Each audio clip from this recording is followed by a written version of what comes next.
gente, tudo bem? Vamos começar mais um episódio do Radar Geográfico. Hoje eu estou aqui com a minha querida amiga professora Juliana Brum, mestre em educação. A gente vai falar sobre o lugar da criança na cidade. Juliana, muito obrigado por estar aqui com a gente. Eu tenho certeza que vai ser uma conversa maravilhosa. Obrigada também, Alex. É um prazer estar aqui. Obrigada pelo convite. Vamos em frente. Vamos lá. Bom, vamos começar falando de planejamento, tá? Quando a gente fala de planejamento urbano, né, a gente vai lendo e vai pegando aqui e ali, e a gente vê que o planejamento urbano, ele é profundamente excludente, né? Ele não pensa com tanto carinho nas mulheres, nos idosos, nas crianças, e a gente está aqui para falar das crianças. Como é que você vê isso? Como é que esse planejamento urbano pode, de alguma maneira, incorporar a criança especificamente no sentido de planejar uma cidade, um ambiente urbano, né? E se é possível isso, criança pode participar, tem vez, tem voz no planejamento urbano? Como é que é isso? Pode e deve, né? Mas assim, como é que a coisa se dá na prática? Assim, em termos da lei, a criança é um sujeito de direito. Produtor de culturas, né? Sujeito de direitos, sujeito histórico de direitos. E a infância é uma categoria social geracional como as demais, né? Como a categoria dos adultos, dos idosos. Quando a gente pensa em planejamento, o que a gente está pensando obrigatoriamente? Em escuta e participação.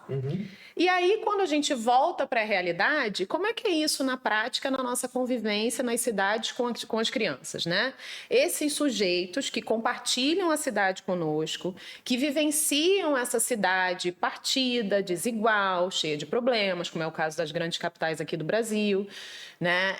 Como é que é esse processo de escuta e de observação das crianças para que elas possam se manifestar na construção dessas cidades?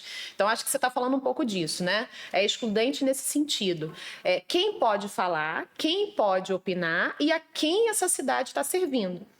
E quando a gente pensa nas crianças, a gente pensa de fato que a cidade não está a serviço delas, a cidade não está as escutando e a cidade não está as contemplando nesse processo de planejamento, né?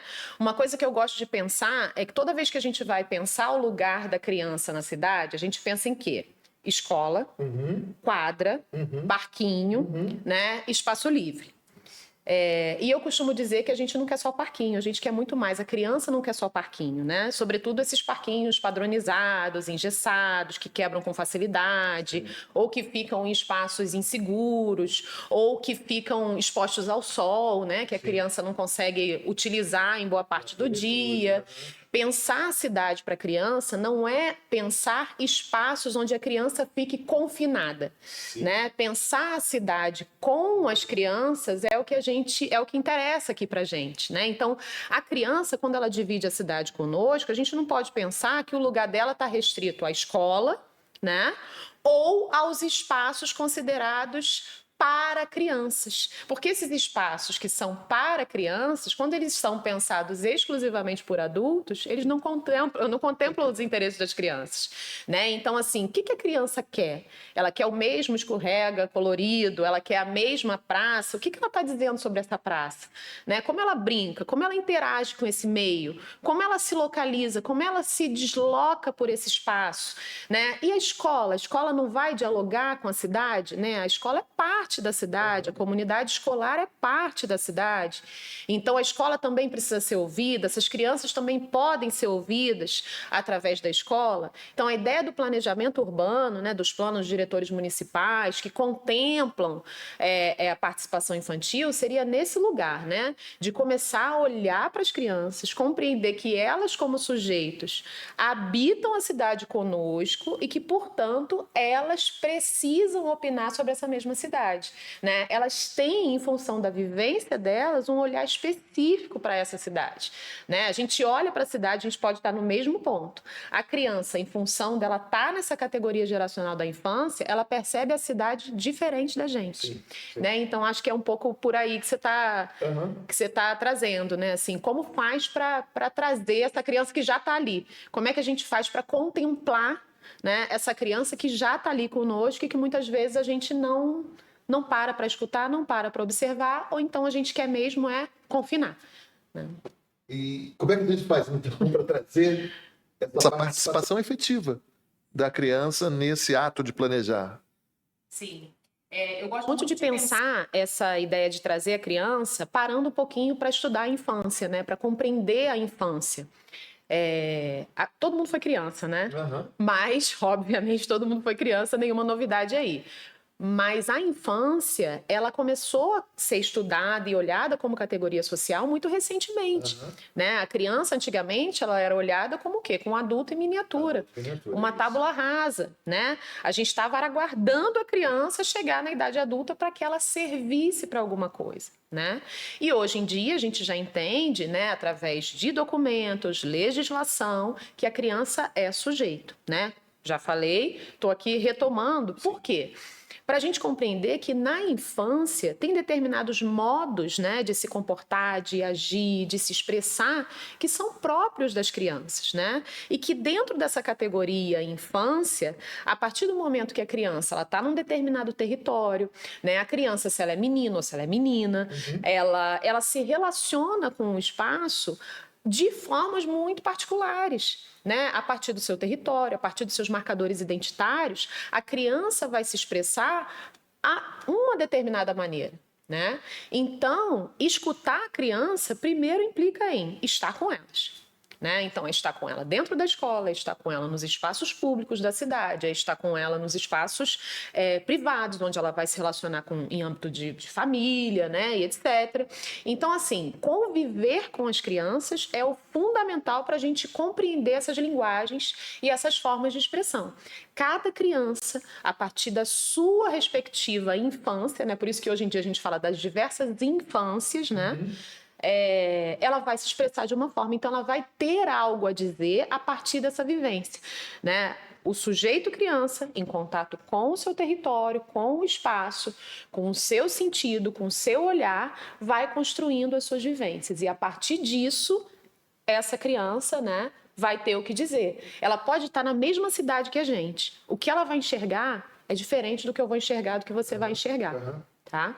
Mais ou menos isso. Então, como a gente faz isso? Através das linguagens da criança. A criança se expressa por meio do brincar.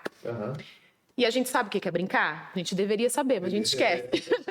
Né? O que é o brincar? Né? Que hoje em dia está muito na moda falar o brincar livre, que é esse brincar não direcionado, não pedagogizado, né? Um brincar que não tem um objetivo.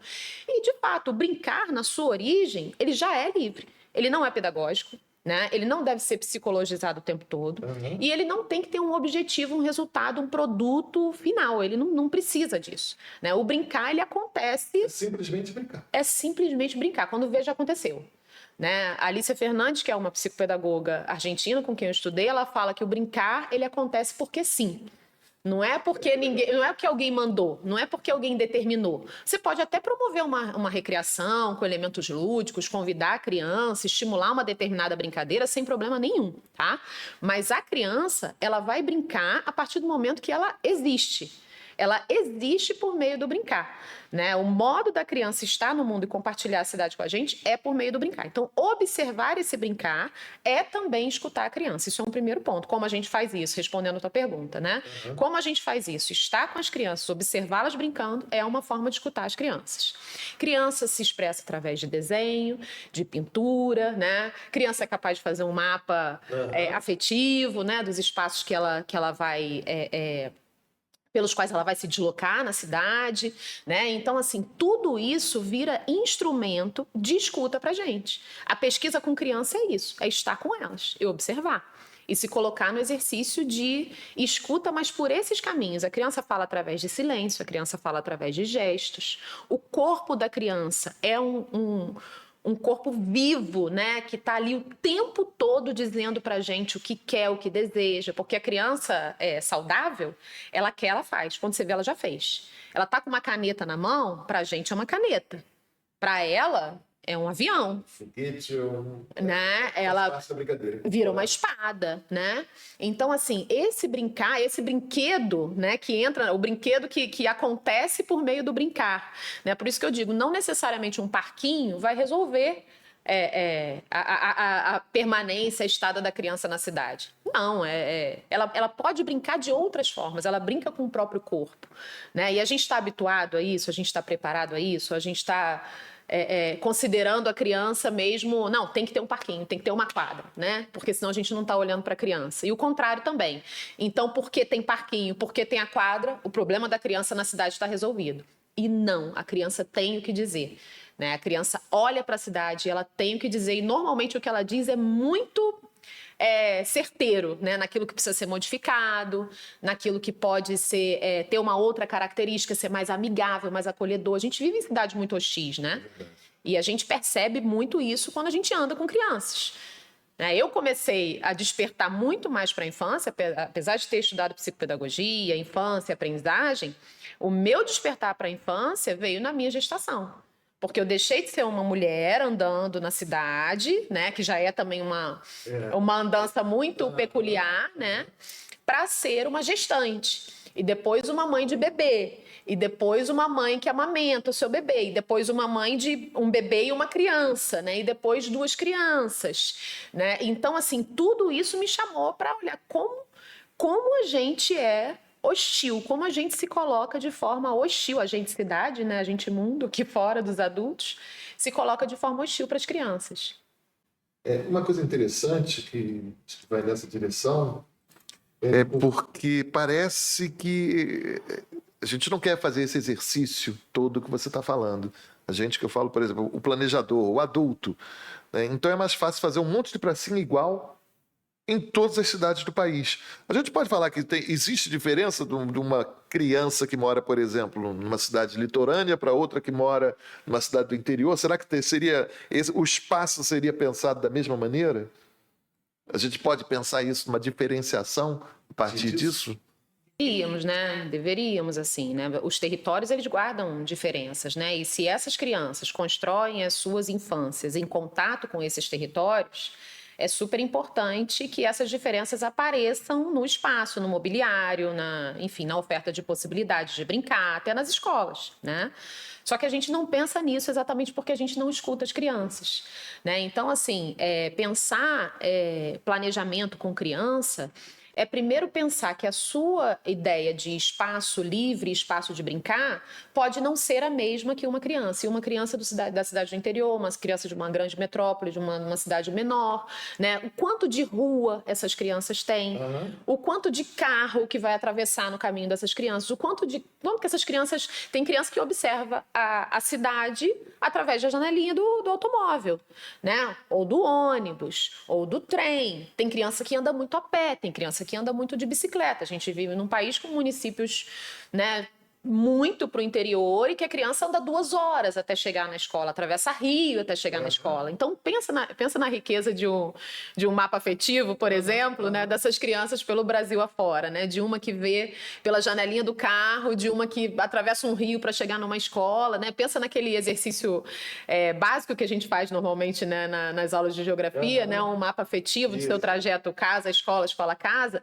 Pensa na riqueza de possibilidades que a gente tem e no que a gente poderia, a partir desses mapas afetivos, utilizar como elementos, assim, que a gente poderia modificar nas cidades, né? Porque às vezes a gente está pensando numa mega solução e não tá escutando. E o que a criança quer é algo muito mais pontual, né? Todas querem segurança, todas querem espaços livres, todas querem brincar, mas assim, como vai se dar isso em cada um desses territórios, né?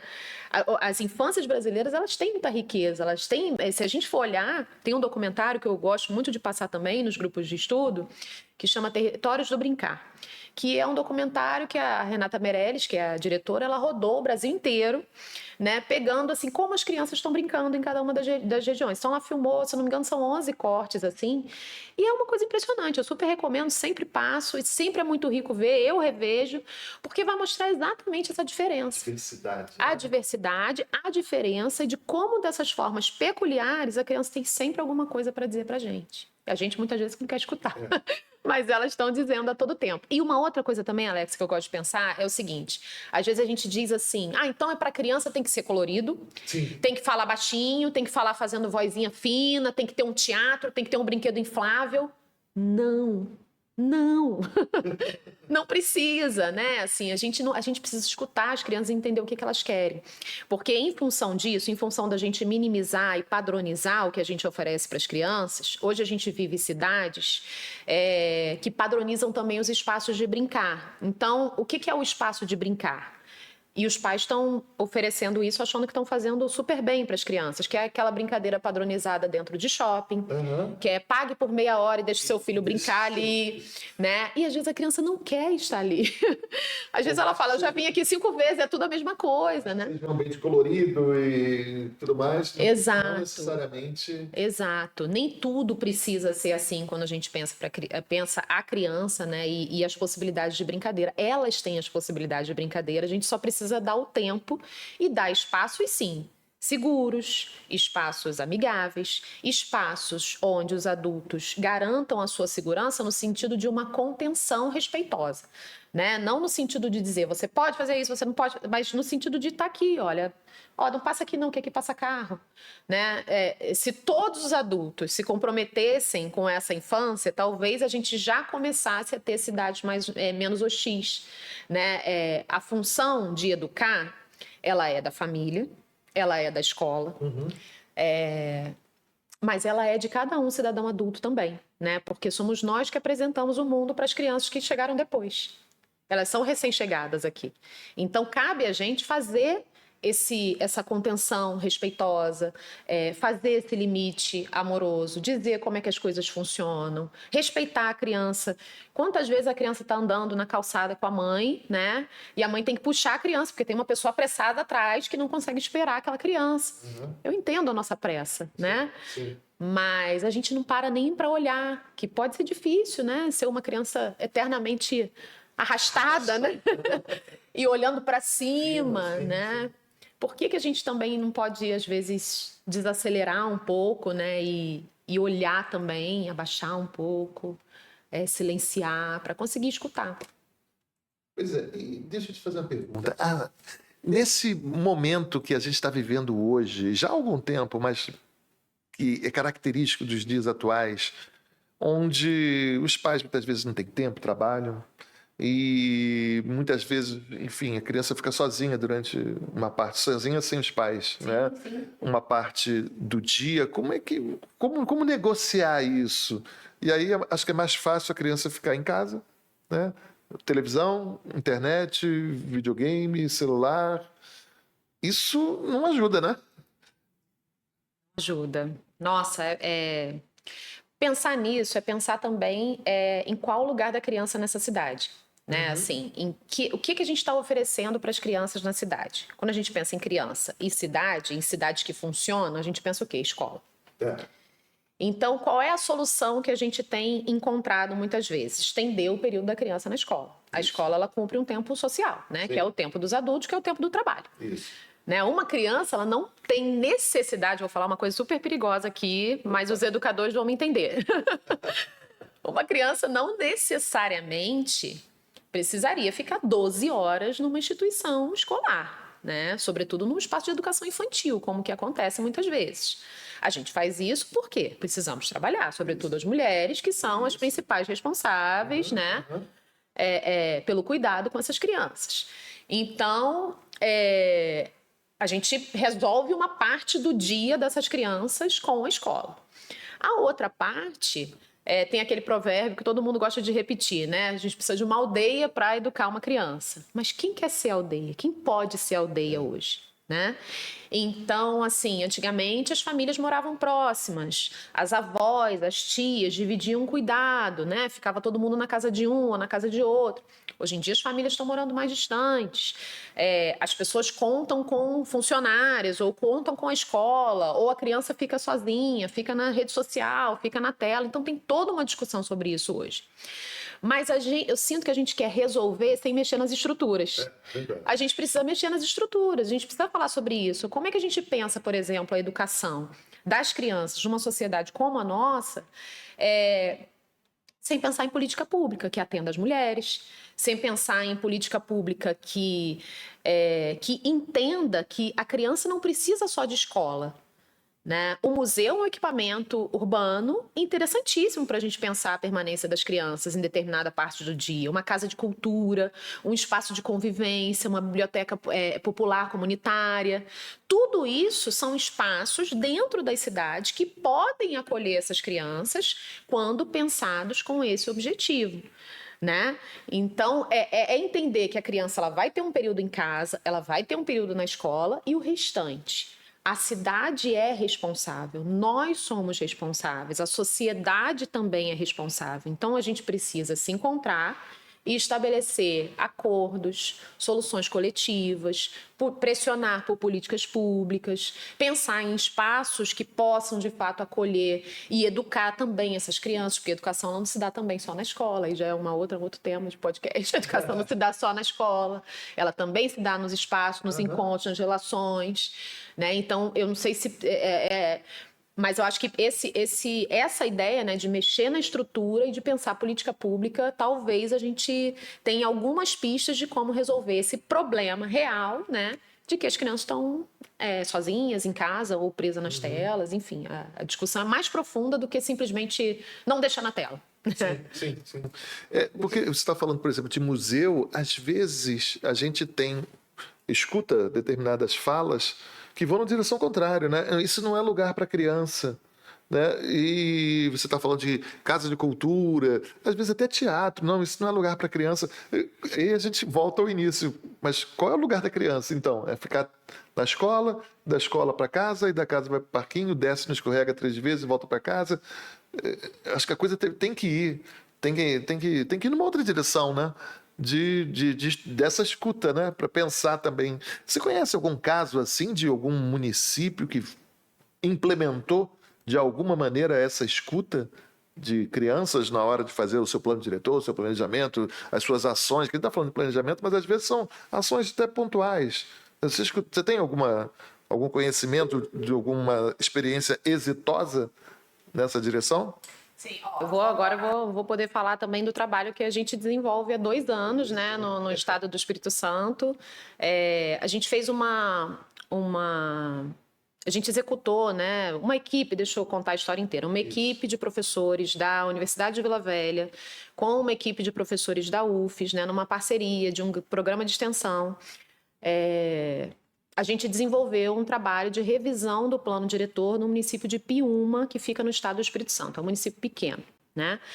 E houve a oportunidade, né, da gente fazer esse processo de escuta para essa revisão desse plano diretor municipal.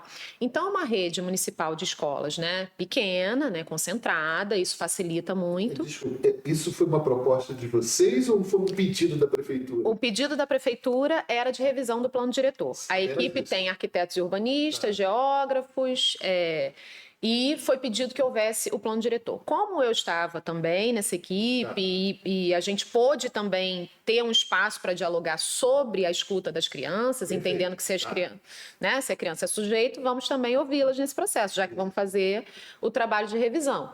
E houve um espaço para realizar essa escuta das crianças. Então, como experiência, né, eu vou falar aí de uma atuação minha, né, é super desafiador, porque é uma novidade, né? Todo mundo acha muito maravilhoso e tudo, mas daí a executar é difícil. E aí eu vou novamente puxar aqui a brasa para a minha sardinha, né? O trabalho de educação e de pesquisa com criança é fundamental para habilitar a gente para fazer isso, porque é através dos instrumentos de escuta das crianças que a gente consegue entender o que elas querem para essa cidade. Então, se você, como cidadão do município de Piúma, está lá votando, está lá se expressando, está lá dizendo o que ele quer para a cidade, né? A criança também vai fazer o mesmo de acordo com as suas possibilidades. Todos vão falar à sua maneira. Cabe a gente saber escutar também, né, o que essa criança está tentando dizer. Então, eu, né, que fiquei com essa parte, estabeleci esse diálogo com as crianças através da comunidade escolar. Né, que eu acho que a escola ela entra aí com um papel fundamental. E é aí que a gente derruba o muro mesmo, né? Essa ideia de que, para além dos muros da escola, educação para além dos muros da escola. É também isso, é compreender a escola como parte da cidade. A escola não está apartada da cidade. Né? Então, através da escola, através da equipe de professores, através de estratégias combinadas com o conteúdo escolar dentro do currículo, né? A gente faz desde trabalhos de campo com as crianças até chegar nesse mapa afetivo para que a criança consiga entregar para a gente. Olha aqui como é que a gente está olhando a cidade. Então, o município de Piúma, né, respondendo a sua pergunta, no Espírito Santo, realizou esse planejamento, essa revisão de planejamento, contemplando as crianças. É claro que temos ajustes, foi uma primeira experiência, né? Não é como não está avançado. O município de Jundiaí, ele já está mais avançado no estado de São Paulo. O município de Canoas, também na região sul, tem trabalhos muito interessantes com isso, né? Mas o que a gente conseguiu avançar em Piúma, pelo fato de ser um município pequeno e por isso ser uma novidade, vamos dizer assim, né? Foi muito interessante, assim. Foi uma experiência muito válida, né? E aí a pergunta, a curiosidade. E o que as crianças disseram quando você fez esse estudo? E vocês fizeram esse estudo? Qual foi a fala delas? Elas escrevem, né? Elas desenham, elas contam da cidade, elas dizem: eu venho aqui nesse lugar, mas esse lugar falta uma sombra. Eu venho nesse parquinho, mas falta uma sombra aqui, né? Não tem sombra, a gente não consegue vir na hora que a gente sai da escola, porque os brinquedos estão quentes. Ou, aqui nesse lugar aqui tem muito, eu passo por aqui, mas eu passo correndo, porque está muito escuro, é perigoso, né? Ou, aquele rio ali, ele transborda e a água entra na minha casa, né? Quando a gente conversa com as crianças, quando a gente está na escola, mesmo que antes da gente aplicar propriamente uma atividade ou propor alguma coisa, as crianças já estão falando. A gente já entra na escola, já estão falando. Quando elas vão apresentar a escola, quando elas falam da escola, quando elas falam do bairro, elas já dizem alguma coisa. Tem uma parte do trabalho que, conversando com os professores da escola, eles relatam que as crianças disseram assim: eu não vou falar que eu moro nesse bairro não, que eu tenho vergonha. Isso aí é o que eu faço, já dá um artigo, né? Porque, assim, que percepção é essa que essa criança está tendo? Que relação é essa com esse lugar onde ela vive?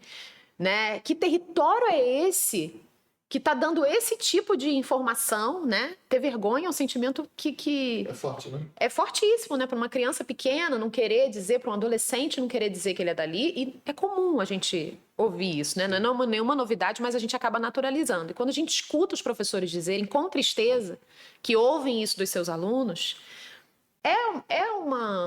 um momento para a gente parar e dizer: tá, mas, né, de onde vem essa vergonha? Do que você tem vergonha? O que você mudaria? Né? Então, isso não saiu da cabeça dela. Ela escutou, ela sente algo que lhe faz ter vergonha, vamos dizer assim, né? Então, será que são outras crianças, são outras pessoas?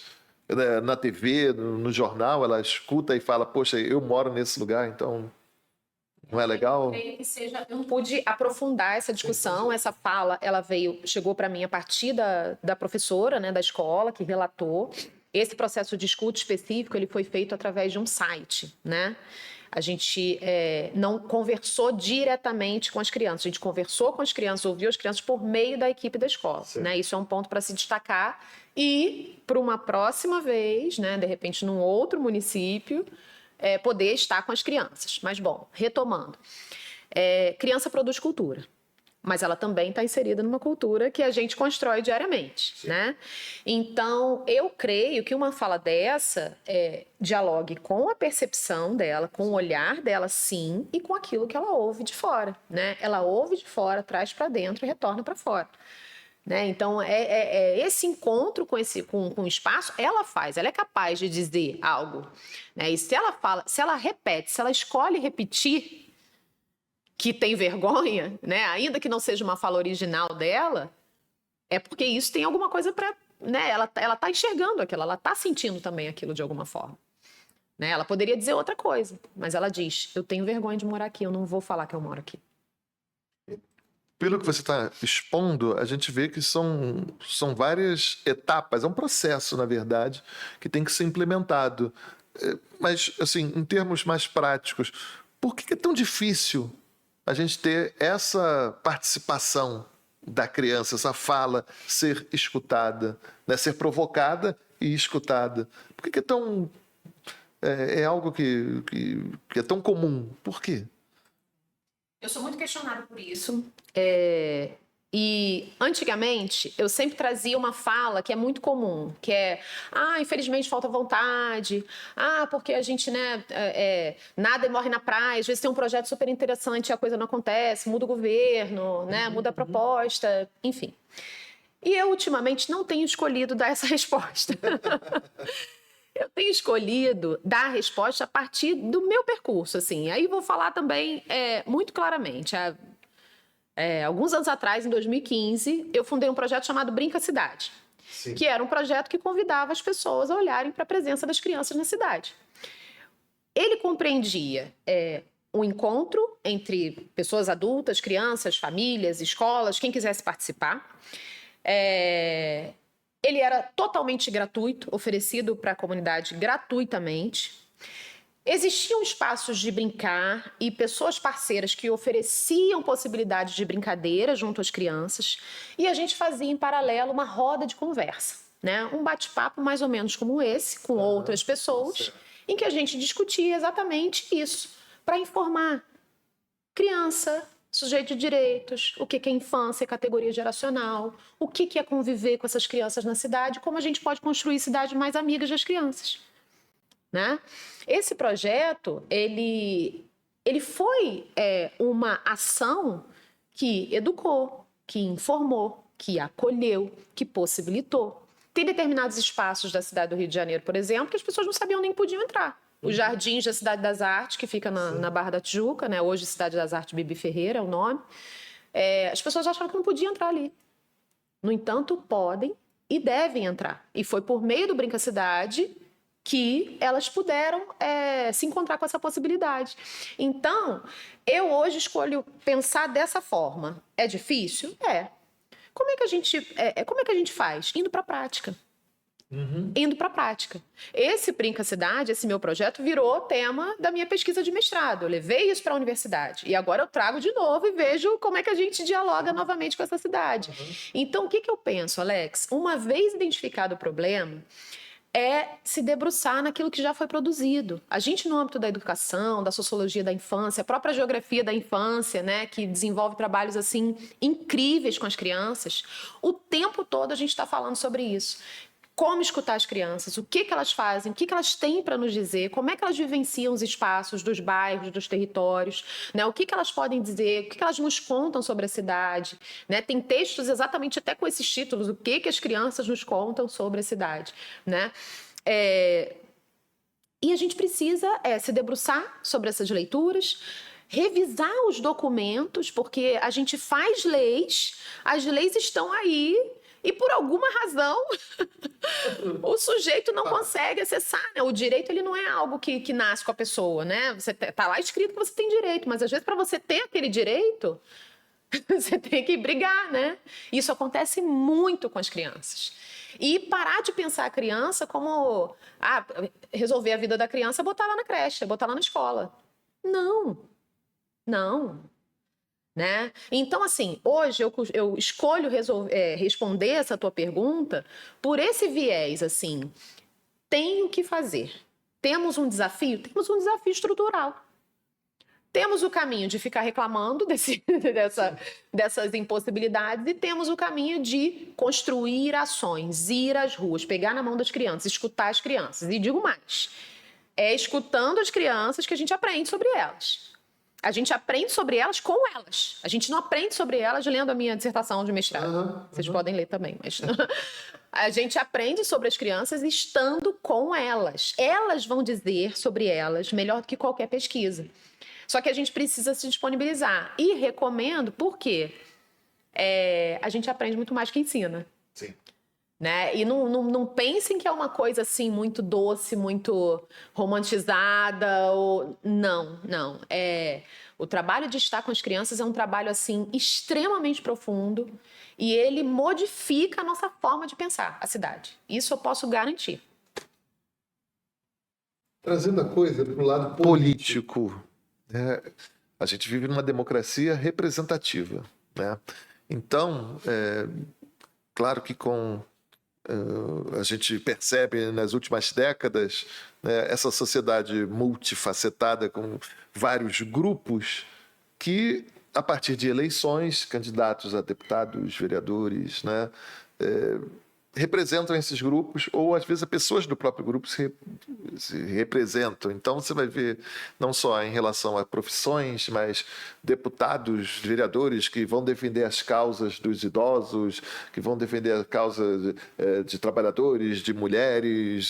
A gente não vê um candidato que diga: eu estou representando os interesses das crianças, né? Por que isso? Porque não dá? Isso não dá voto? É muito revolucionário você ter alguém, mas quem seria essa pessoa? Quem é que vai defender? Não pode ser, obviamente, uma criança. Você pode ter um idoso representando o seu grupo, né, etário, mas quem é que vai defender os interesses das crianças? A gente não percebe isso, né? Por que é tão raro assim? Sendo um elemento assim da sociedade tão querido, né? Por que a gente não tem esse tipo de representatividade das crianças? Será que é tão querido assim mesmo? Assim, essa é aí que eu acho que a gente precisa pensar, assim, pensando mesmo, assim, não no sentido de... Tipo assim, dar escola para criança e pronto, acabou? É suficiente? É, porque as pautas que envolvem as crianças, quem normalmente se elege defendendo pautas que tangenciam a causa das crianças, vai por esse caminho, né? São praças, espaços livres e escola, vaga em escola, né? E aí, vaga em escola, muitas vezes, defende mais o direito dos adultos do que das crianças, porque não basta colocar a criança na escola, onde ela vai conviver numa sala com 40 outras crianças, com uma só professora, ganhando muito mal e trabalhando, né, de forma exaustiva, né? Será que ela está tendo os seus direitos garantidos, se a gente pensar assim?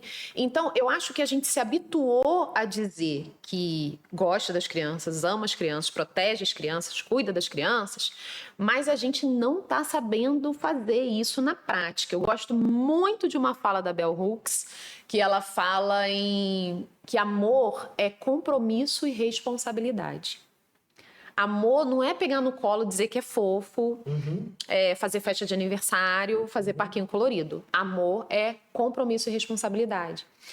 E eu gosto de pensar a infância dessa forma, assim, todo mundo que vai estudar a infância, você vai numa turma de futuras pedagogas, né? Elas acham muito fofo, tudo é fofo, né? Tudo com todo respeito aos pedagogas, que eu acho que fazem um trabalho, assim, incrível. E a formação, acho que tem que ter, né, o maior cuidado possível. Mas tudo muito fofo, tudo muito coloridinho, muito EVA, muito... Gente, lidar com criança às vezes é faca na caveira, não é? É faca na caveira no sentido de, cara, a criança te faz cada pergunta, ela te coloca em cada situação desafiadora, né? Que não adianta a gente escorregar, sair pela tangente, não, tem que ir, tem que se colocar na relação. Criança quer que você jogue com ela. Criança quer encontro real. Criança quer honestidade, criança é o ser íntegro ali, querendo a sua integridade também. Então, eu acho que às vezes a gente quer cuidar das crianças, mas assim, como se cuidava de crianças lá atrás. Como se a gente não tivesse acompanhado, né? A gente pensa, é muito recente, a categoria da infância é muito recente. Então, a gente sai de um tempo onde a criança não era nada, enquanto não se tornasse adulto, para chegar num momento agora que muitas vezes tem medo de dizer não para a criança. Sim. Nossa, não pode dizer não. Nossa, no guia agora. Como é que eu lido com essa criança, né? E aí também a gente não coloca limite, escorrega por uma série de outras questões.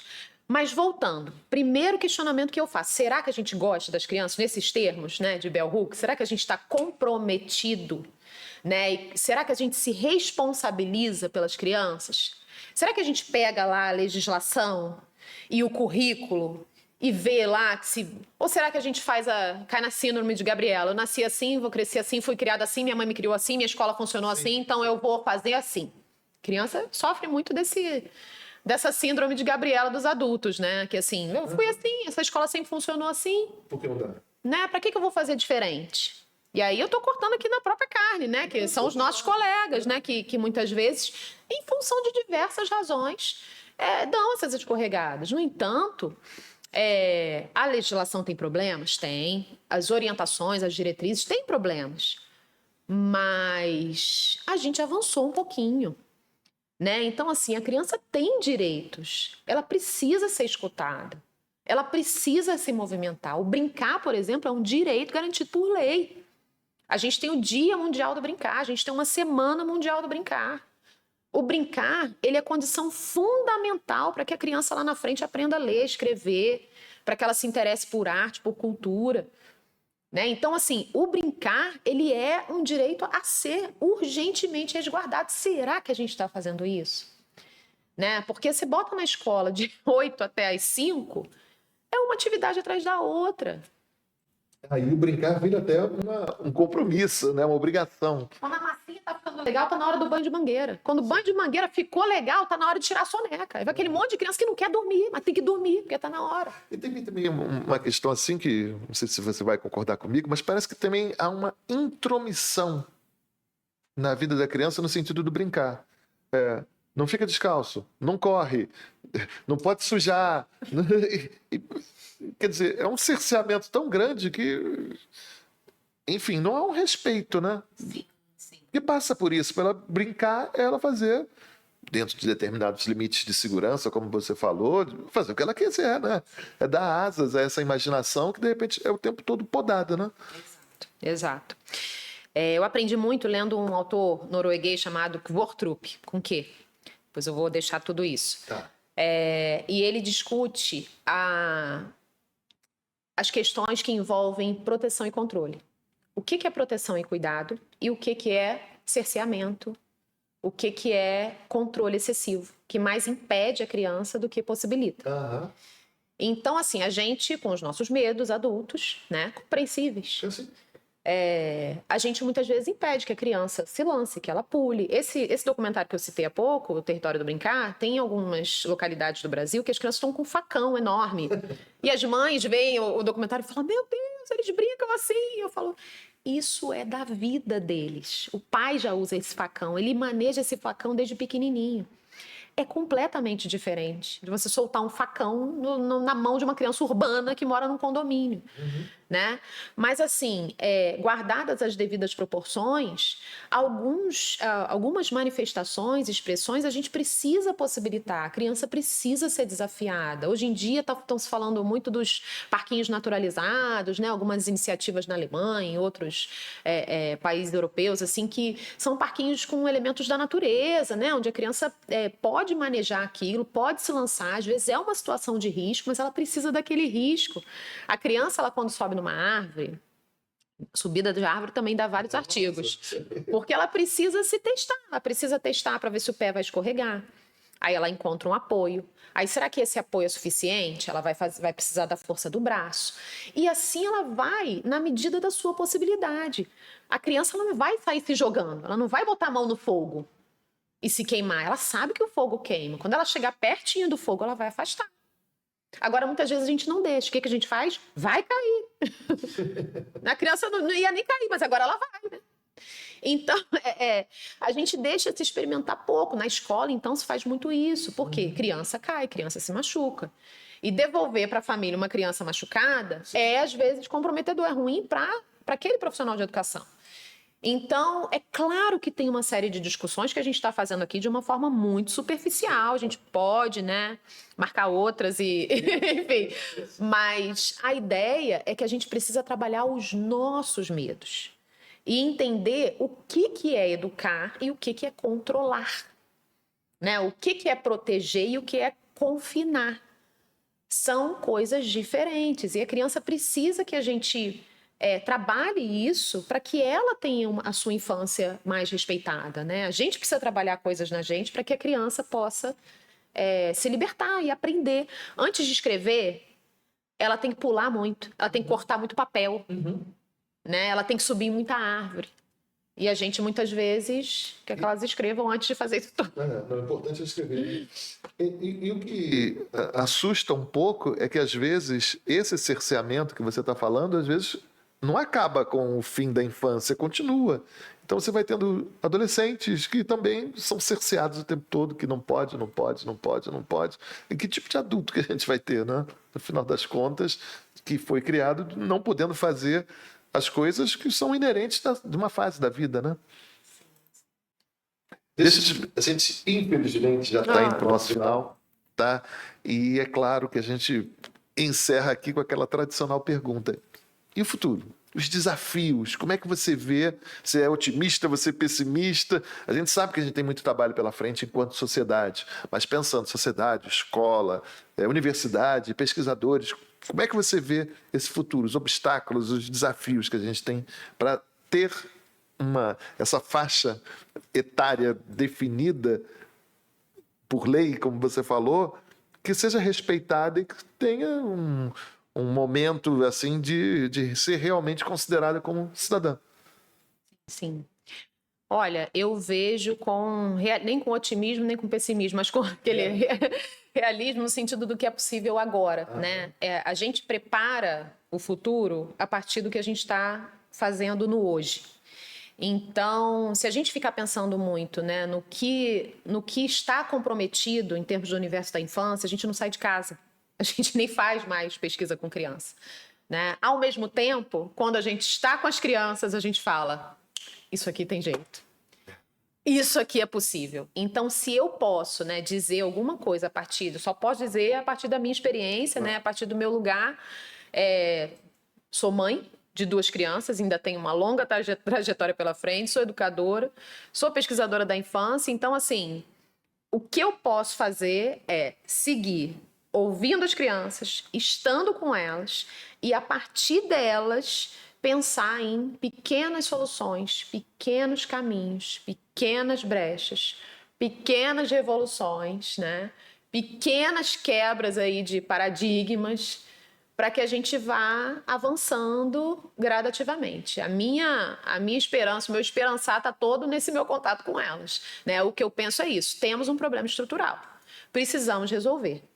E é se juntando, é pensando, é dialogando e é escutando as crianças que a gente resolve. É no dia a dia. Mostrando demandas para os gestores, vamos dizer assim, né? Porque se eles não têm essa tomada de consciência de escutar a criança, pelo menos as famílias podem cerrar os braços e irem juntos para tentar criar essa demanda, né? Perfeito. E a gente só consegue fazer isso. É isso, a gente só consegue fazer isso quando a gente compreende que é uma responsabilidade compartilhada. Né? A educação da criança é uma responsabilidade compartilhada. A escola é o lugar prioritário, né? A escola é um direito, né? A educação é um direito social. Mas é com o braço de todo mundo que a gente pressiona, que a gente busca e que a gente consegue esses avanços. Então, não é uma coisa assim não é fora totalmente da possibilidade, mas a gente tem um trabalho duro pela frente, que é dizer: a gente precisa estudar a infância. Né? Eu estou namorando a possibilidade de um núcleo de estudos da infância na prefeitura da cidade onde eu moro. Né? Como é que a gente vai fazer isso? Começando, abrindo uma salinha, colocando gente para estudar e divulgando esses resultados, divulgando essas possibilidades para as secretarias que são interessadas, quase todas. Né? Segurança, educação, saúde, assistência social, tudo isso mexe com criança. Né? E a criança não está lá, a gente também tem esse jargão, né? Criança é o futuro, a criança é o futuro, gente.